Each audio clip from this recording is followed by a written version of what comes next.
भारत के स्वर्णिम इतिहास में हजारों महान शासक आए जिन्होंने अपने धर्म का पालन किया और इस धरती को आक्रमणकारियों से बचाया।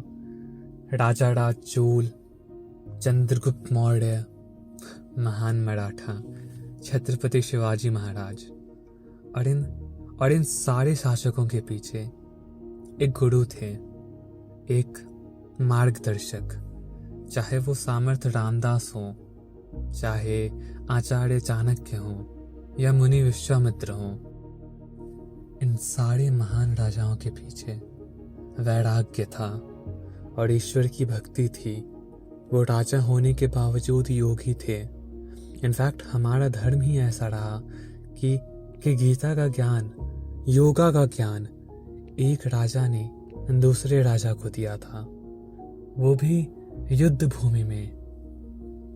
भारत में एक कहावत है कि जो समाज अपने विद्वानों को, अपने योगी और ज्ञानियों को अपने योद्धाओं और राजाओं से अलग करता है, उस समाज में निर्णय कायरों द्वारा लिया जाएगा और लड़ाई मूर्खों द्वारा लड़ी जाएगी। इसलिए एक महान राजा होने के लिए आपको वैराग्य और राजनीति, आध्यात्म और युद्ध कौशल सब आना चाहिए। आज वैसे ही एक महान आत्मा की कहानी सुनाता हूँ आपको, महाराज छत्रपति शिवा की।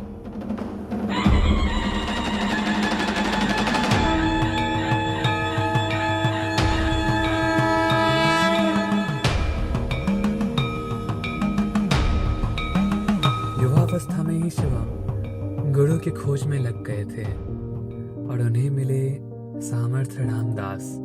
और वो कैसे मिले, रामदास कौन थे, ये भी बड़ी दिलचस्प कहानियां हैं। इन्हें मैं कभी और शेयर करूंगा। खैर, महाराज शिव की श्रद्धा अपने गुरु के लिए अपार थी। रामदास द्वारा दीक्षा लेने के बाद शिवा अपने महल में लौट आए थे और वीकली, हर गुरुवार को वो अपने गुरु से मिलने जाते और सभी मामलों पर उनसे सलाह लेते। कोई भी काम करने से पहले या कोई भी डिसीजन लेने से पहले वो रामदास जी से डिस्कशन करते, उनसे पूछते, उनसे सलाह मशवरा कर लेना आवश्यक समझते थे, क्योंकि शिव एक योगी थे। लोग कहते हैं कि पेशवा बाजीराव भी तो कितने महान शासक थे, उन्होंने भी सारे युद्ध जीते थे, तो हम छत्रपति शिवाजी को ही क्यों इतना महान मानते हैं। देखिए, बस युद्ध जीतना ही सब कुछ नहीं होता है। इनफैक्ट अभी भी कुछ लोग छत्रपति शिवाजी को भगवान शिव का अवतार मानते हैं, क्योंकि वो एक योगी थे। छत्रपति शिवाजी बस एक राजा नहीं थे, उनमें वैराग्य था, उनमें धर्म था। राजा होते हुए भी सांसारिक किसी भी वस्तु से उन्हें मोह नहीं था। उन्होंने अपने गुरु के चरणों में सब त्याग दिया था। यही एक सच्चे शिष्य का धर्म होता है। सिर्फ गुरु कह देना इनफ नहीं होता है किसी को। जैसे एक बार की बात है, शिवाजी अपने किले में थे, सतारा में, और उन्होंने महल की खिड़की से गुरु रामदास को नीचे शहर में भिक्षा मांगते हुए देखा। रामदास एक सन्यासी थे, वो भिक्षा मांग के ही गुजारा करते। तो शिव को ये सब अच्छा नहीं लगा। वो जिनका दर्जा भगवान से भी ऊपर है, हमारे गुरु, उन्हें कौन ऐसे देख सकता है लोगों से भीख मांगते हुए, जब उनका शिष्य खुद उस नगरी का राजा हो। तो शिवाजी अपने चितनवी बालाजी अब्बा जी के पास जाते हैं और उन्हें एक आदेश देते हैं। चितनवी बेसिकली सेक्रेटरी को कहा जाता था। तो वो उन्हें एक आदेश देते हैं लिखने के लिए शाही कागज पे, और उस कागज के नीचे शाही हस्ताक्षर डाल के वो महल से बाहर निकलते हैं और जाकर सामर्थ रामदास के कटोरे में उस कागज को डाल देते हैं। रामदास ने उनकी तरफ देखा और हंसी उड़ाते हुए कहा कि इस कागज को खा के मेरे जैसे हट्टे कट्टे व्यक्ति की भूख नहीं मिटेगी। हाँ, इसमें स्वाद है। तो शिवाजी ने उनसे कहा कि पहले इसे खोल के पढ़ें तो। और कागज खोलने पर रामदास जी ने पाया कि शिवाजी ने संपूर्ण मराठा राज्य को उनके नाम कर दिया था भिक्षा में।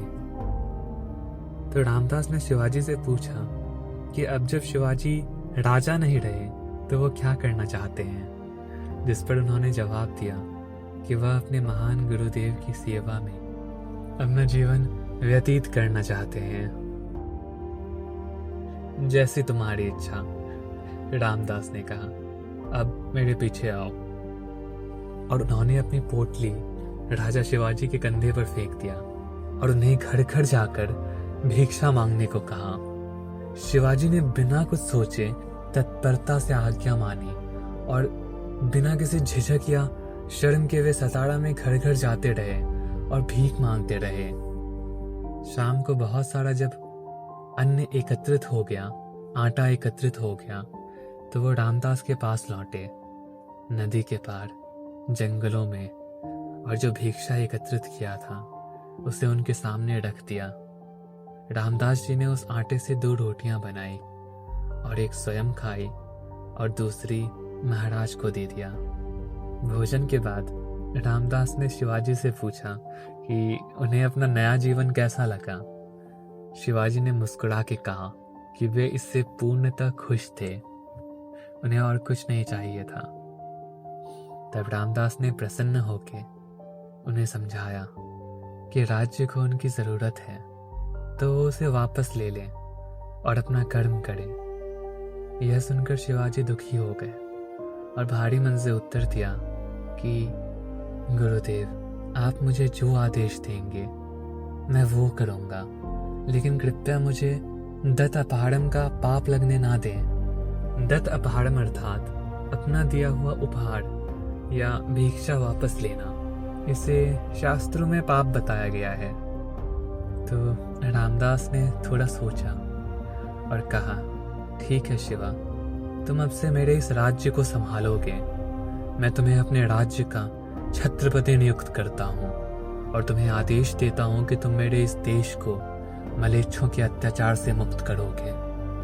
और उस दिन से शिवाजी ने गेरुआ या नारंगी रंग के कपड़े को मराठा सल्तनत के ध्वज के रूप में अपनाया।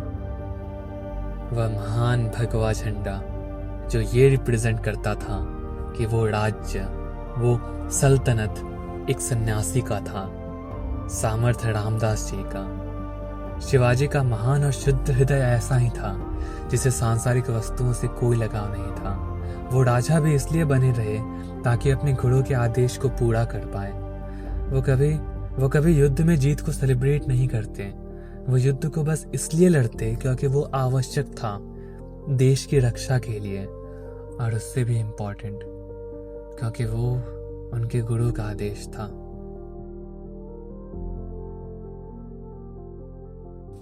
आज के लिए बस इतना ही।